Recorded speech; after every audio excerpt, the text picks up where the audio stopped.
How's it going, everyone? My name is Guide, and welcome to the first episode of Masterclass, a brand new series here on the channel. In this series, I'll be going over old games and talking about how they could be remastered. For today's episode, we will be going over the first 3 entries in the Zelda series. Some of these improvements are quite vague, but most of them are self-explanatory.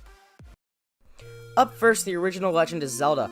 Released on the Famicom in 1986 and the NES in 1987, the original Legend of Zelda was very different to anything on offer. The then sprawling open world blew players' minds when first delving into it, and the game gained a cult following thereafter. Though this game is still playable today thanks to various ports, this game has not aged well at all. The game could be easily improved through a few simple things. The game world found in the original Legend of Zelda is still one of the most peculiar in the series. The game is none of the linear hand-holding found in almost every Zelda game since. Something that can be easily done is completely revamping the graphics to be like the ones found in A Link Between Worlds, only slightly better. A Link Between Worlds recreated the world found in A Link to the Past in a top-down 3D way, and this system would work perfectly for an original Zelda remake. With a graphical overhaul on this Link Between Worlds engine to meet the capabilities of the Switch, this could bring back this old classic in a way to get fans introduced to the series through Breath of the Wild, invested in the older games as well. In the original Zelda, the focus was on the world and what you could do in it, though that didn't mean the game didn't have an interesting story. Instead of being implemented into the game itself, you would find the game's story in the manual. This whole story could be explained in one opening cutscene so that the player could get an idea of what is going on.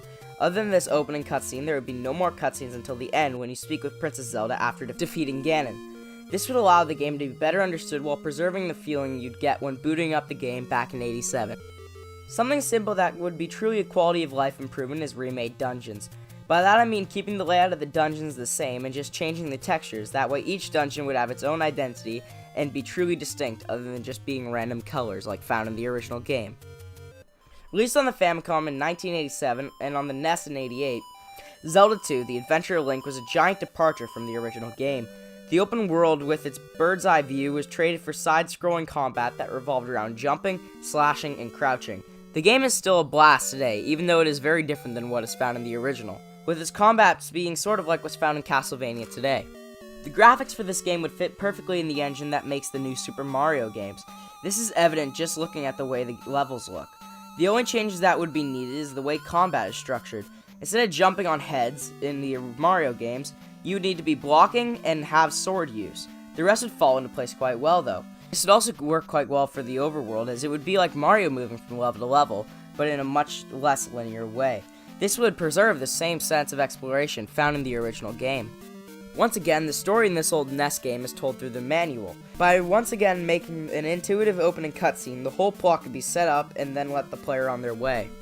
The original Zelda 2 is a very, very hard game. This aspect is important to preserve, of course, but the original difficulty should become a hero mode in the game, while there would be an easier mode for people not up to the challenge, as not all people can handle such a hard game. Looking at the way Zelda 2 is structured, I think it would be perfect for a brand new implementation of online features. 2 online game modes I've thought of are Level Rush and Infinity Corridor. Level Rush should be a pre-decided level where players race through for the fastest time, while Infinity Corridor would be a never-ending level that players try to survive in for as long as they can to earn a higher score than their friends. I know these aren't the most unique of ideas, but it would be good incentive as well if you own the game to get a Nintendo Switch Online membership, as the way it stands right now, other than the NES game library, there really isn't much of a reason to get a membership. If Nintendo was to add extra content to the game, it would make it a lot more appealing in fans' eyes. For example, if they add another area to the map with its own separate storyline, they could add proper dungeons. By proper dungeons, I mean keep the side-scrolling style, but add simple puzzles like push the blocks, and they could also add proper bosses and mini-bosses. These 2D boss fights would play out like the Bowser fights in the new Super Mario games. The first Zelda released on the Super Famicom in 1991 and the SNES in '92, A Link to the Past returned to the series' roots in a huge way. Bring back the huge open world and dungeon, but it also added something that truly makes the series what it is today: storytelling. Though short compared to today, the story in The Link to the Past is still very good. The world found in A Link Between Worlds is a complete 3D remake of the world in A Link to the Past, so yeah. Just reuse everything from that game and make the graphics better. Bosses in A Link to the Past are some of my favorite in the series. Each boss is a unique fight that is fun and satisfying. It would be great to see something like the boss gauntlet found in Ocarina of Time 3D built into the Link to the Past remake. This could also be structured as an online activity where you can race against friends or cooperate with them. Since the original Link to the Past is completely playable on Virtual Console, there would need to be incentive for people to rebuy the game. Good extra content for Link to the Past would be a good start. This kind of extra content would be like online duels with friends, boss rush as mentioned earlier. Those are good online components, but not enough if Nintendo was to charge full pull for the game.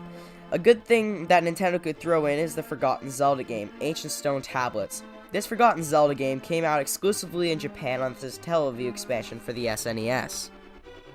Throwing this in would be a good move for Nintendo, as many people still want to play this old title. Yet another thing Nintendo could add is extra dungeons unlocked in the endgame. These dungeons would sport never-before-seen designs and add extra collectibles and things to the game.